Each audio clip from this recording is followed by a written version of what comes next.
Junior NTR அப்பா பையனா என்ன பண்ணிக்காரு அப்படின்னா ஒரு கேரக்டர் என்ன பண்ணிக்காரு நடிச்சிருக்காரு. இந்த பையன் வந்து ஒரு பயந்த சுபாவமாக இருக்கான். ஸோ கடைசியில் அவன் அந்த பயத்தை போக்குனானா அப்படிங்கிறதான் என்ன பண்ணுறாங்க அந்த ஒரு ட்விஸ்ட் வந்து இந்த கதையில் நல்லாவே அமைஞ்சிருக்குன்னு தான் சொல்லணும்.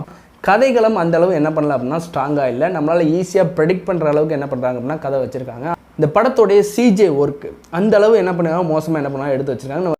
ஒரு சுறாவோட ஃபைட் பண்ணுற ஒரு சீன் வரும். ஸோ அதெல்லாம் பார்த்தீங்க அப்படின்னா ஒரு நம்பகத்தன்மையாகவே என்ன பண்ணுவோம் அப்படின்னா கிடையாது. அதே மாதிரி இந்த கண்டெய்னர் திருடும்போது என்ன பண்ணுவாங்க அப்படின்னா கண்டெய்னரை கடலுக்குள்ளே வச்சு அந்த கண்டெய்னர் கீழே என்ன பண்ணுவாங்க அப்படியே 4 பேர் என்ன பண்ணுவாங்க ஒரு மூலையை பிடிச்சி என்ன பண்ணுவாங்க அப்படின்னா கூட்டு போயிட்டு இருப்பாங்க.